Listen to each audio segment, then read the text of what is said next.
Este es el último capítulo de nuestro hermoso sueño de Patagonia que ya casi estamos despertando. Partiendo el último capítulo ya de este programa que ha sido largo, hemos recorrido bastantes lugares, conocido amigos, que yo creo que puedo decir amigos, gente a la que uno le dan ganas ya de volver a visitar.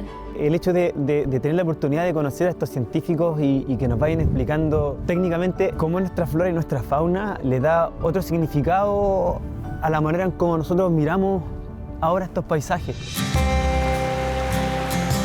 Acá estamos en el río Róbalo y el río Róbalo provee de agua bebestible a Puerto Williams y es un río que es súper importante a nivel de la biodiversidad o de la conservación, porque a lo largo del río hay organismos que se encuentran en toda la reserva biosfera Cabo de Hornos. Pero además de eso es súper importante porque nosotros y nosotras lo hemos estudiado de distintas formas y lo que hemos descubierto es que acá también están las aguas más limpias del planeta. Acá estamos en un lugar en donde la altitud es 90 metros sobre el nivel del mar. Estamos empezando a subir el Cerro Bandera y lo que vamos a ver es que los metros sobre el nivel del mar van a ir cambiando rápidamente, porque estamos en un gradiente altitudinal extremo. Este cambio en altitud también va a tener un efecto en quienes viven y quienes pueden vivir en las distintas altitudes. Y eso tiene que ver también con la temperatura.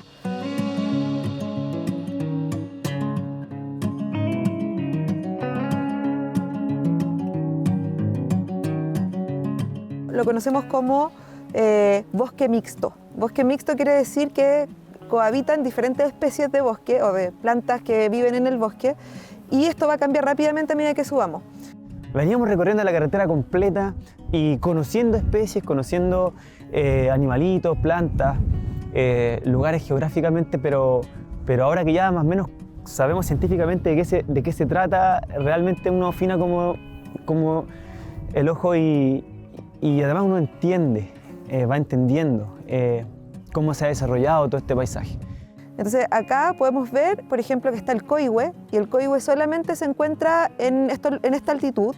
Tiene una hoja súper dura y gruesa porque tiene que soportar grandes cantidades de nieve, porque es un árbol siempre verde. Y aquí está la lenga, que precisamente tiene la condición contraria. Tiene una hoja delgada, suave, y precisamente la pierde todos los inviernos porque es una estrategia de dormancia que tiene la planta para poder sobrevivir al invierno. A medida que nos vamos acercando cada vez más hacia el sur, las plantas van achicando sus hojas. Y esa es una estrategia para poder sobrevivir al frío precisamente y al congelamiento. El canelo es parte de un ecosistema, de una comunidad de vida. Y entonces cuando estemos en el parque vamos a escuchar o quizás vamos a ver al fiofío. Y el fiofío anida en el canelo y migra desde el sur de Brasil hasta acá durante esta época para anidar en los árboles de canelo.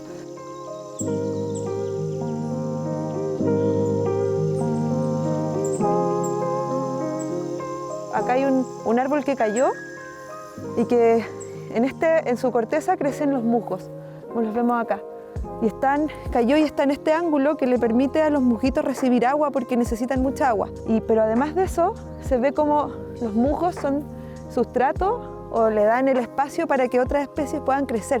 Bueno, de hecho lo que hacen los musgos por lo general es seleccionar también, porque imagínate que los musgos viven a nivel de suelo. Entonces cualquier cosa que les cayera sería como los taparía y los sacaría de competencia rápidamente. Entonces lo que hacen los musgos, y esto es súper interesante, como han coevolucionado con esta flora vascular que está alrededor, que es la nativa, lo que hacen es seleccionar a esas plantas y la mayoría de las veces son esas plantas solamente las que pueden crecer sobre los musgos. Y entonces de esa manera no quedan fuera de combate, digamos, por estar, no sé, que les cayera pasto, por ejemplo, y se tapara de pasto. Claro. Eso no sucede.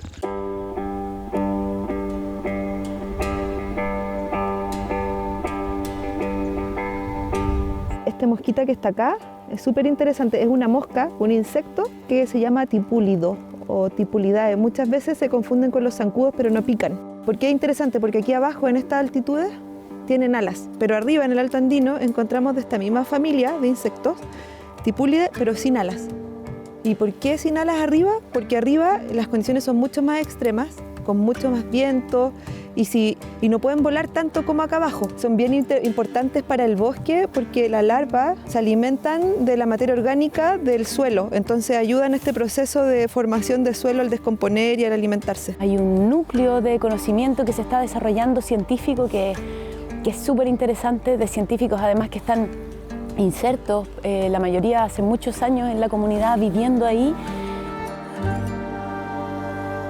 Si te recuerdas, Monse, cuando empezamos a caminar vimos también las orquídeas Codonorchis lesoni, la palomita blanca, la vimos muchas en flor en las partes bajas. Y a medida que hemos ido subiendo, lo que nos hemos encontrado es que muchas de ellas están en forma de botón todavía, un botón de flor. Si te fijas, hay algunas que han florecido, pero la mayoría está todavía en estado de botón de flor. Y eso tiene que ver precisamente con la altura. Entonces las partes más bajas, donde empezamos el recorrido, tienen una oscilación térmica mucho mayor. Esto quiere decir que pueden ir desde menos 5 grados a 15 o 20 grados de temperatura, que es bastante agradable. Entonces eso fomenta que las flores y las plantas en general broten y saquen sus flores más temprano, comenzando la primavera. A medida que nos vamos acercando a la parte más alta de la montaña, cuando encontramos estos elementos que son comunes, nos permite también entonces hacer algunos experimentos como si estuviéramos en la Antártica, pero sin la necesidad de ir hasta allá. Entonces eso se vuelve a sumar al concepto de laboratorio natural.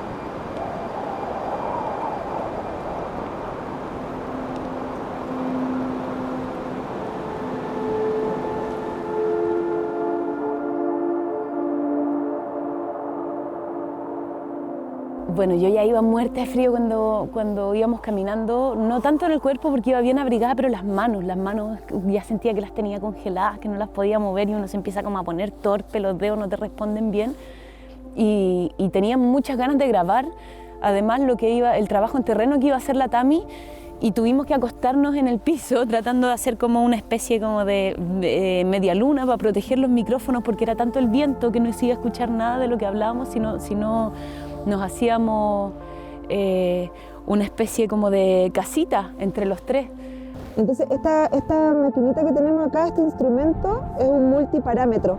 Se llama multiparámetro porque mide múltiples parámetros ambientales. Lo que más nos interesa es la temperatura del agua porque podemos ver cómo la temperatura va variando a través del tiempo y nosotras estamos trabajando acá desde el 2014 en esta laguna en particular y nos ha permitido monitorear la temperatura de esta laguna desde ese tiempo y hemos visto que los inviernos se han ido acortando. Fuimos a mirar una pequeña larva chiquita de una mosca que ella está investigando, que como dice ella está en la Antártica y acá y con ella pueden ir entendiendo el cambio climático.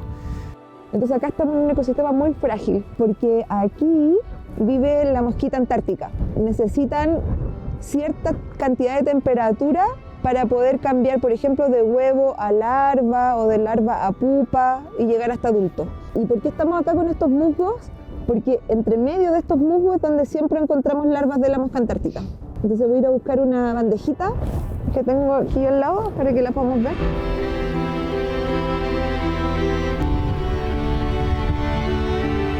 Acá ven que tengo para medir una regla, es porque les tomamos fotos para ver el tamaño en el que están. La microbiología, cómo se juega la diferencia en organismos tan pequeñitos, a mí me hace pensar mucho como en el sentido de hacer un programa como este, que quizás de repente uno dice, pucha, uno se plantea preguntas, uno trata como de poner sobre la mesa ciertos debates, ciertos mensajes, ciertas problemáticas y te preguntás, ¿realmente a cuánta gente va a llegar? ¿Realmente estaremos a tiempo de hacer un cambio de conciencia? Y es súper conmovedor ver que en una mosca tan pequeñita se juega una diferencia gigante, que un líquen, un hongo tan pequeñito puede hacer una diferencia tan grande en un ecosistema. Y yo digo, pucha, quizá cuando uno dice aportar el granito de arena, sí puede hacer una diferencia gigante. está ahí como la metáfora perfecta.